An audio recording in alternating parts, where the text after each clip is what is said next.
acknowledge that election 2018 is now virtually over, and from the trends observed, it is clear that the Democratic Labour Party has suffered an overwhelming defeat. The Barbados Labour Party has triumphed outstandingly, and therefore my very first duty is to extend heartfelt congratulations to the Barbados Labour Party on the impressive victory which it has registered in the general election.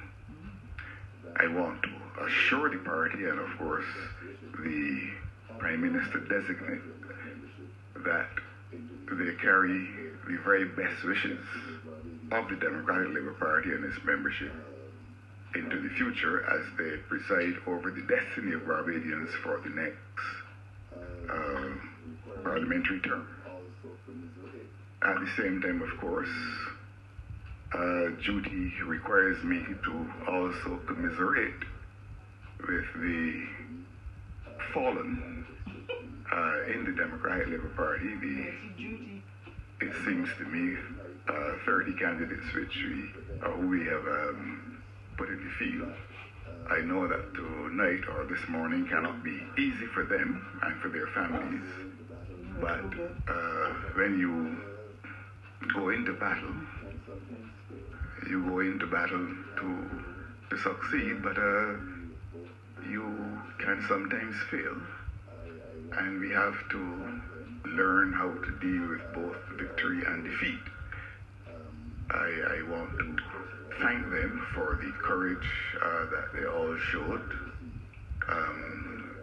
in, first of all, making themselves available for candidacy in the Democratic Labour Party, and for their outstanding performances during the campaign. Clearly, those performances were not outstanding enough if one is to draw any conclusions from the results one has heard so far, to persuade the electorate that the Democratic Labour Party should be re-elected to office, or that any of its candidates should be elected or re-elected to the House of Assembly. That is the nature of politics. And of course it is an old feature, going back I think to classical times, and that in campaigning, whenever there is success, success is shared by all those who succeed and by those with whom they're associated. But when there is failure, failure points to one man.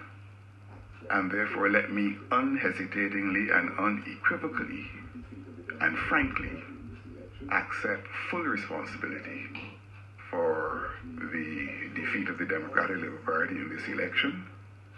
And let me assure all the party members, of course, that we govern in very challenging circumstances. No previous government of Barbados has had to govern in circumstances quite like the circumstances in which we have had to govern, because these circumstances have not existed at any other time in the 21st century, and at no other time in the better part of the 20th century outside of the Great Depression. We did the best we could according to our lights and according to our judgment over the very difficult and challenging decade during which we had to administer the affairs of Barbados. We registered some impressive advances, but of course we also had to take some tough and I suppose sometimes unpalatable decisions. But we are confident that in the fullness of time, the wisdom of our actions will be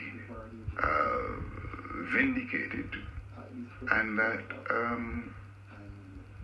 the party will be able to at least put his chest up and reflect that it made a great contribution to Barbados during a very difficult period. I want also to congratulate the people of Barbados for the maturity which they demonstrated during the election cycle. We have come to take these things for granted. But truth to tell, in other parts of the world, the peace and serenity which we enjoy during our election periods, the kind of healthy and energetic competition to which we've grown accustomed, is not a necessary feature in other parts of the world. And therefore, whenever we complete an election without any violence, without any unflattering fallout,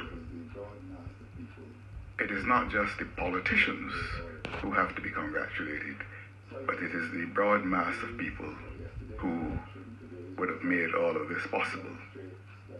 So I think yesterday's election, today's result, demonstrates that Barbados' democracy is alive and well. I think we can rejoice in that fact, and I think we should make every possible effort to solidify that democracy and to ensure that Barbados continues to be the exemplary nation that it is known across this region and across the world to be. As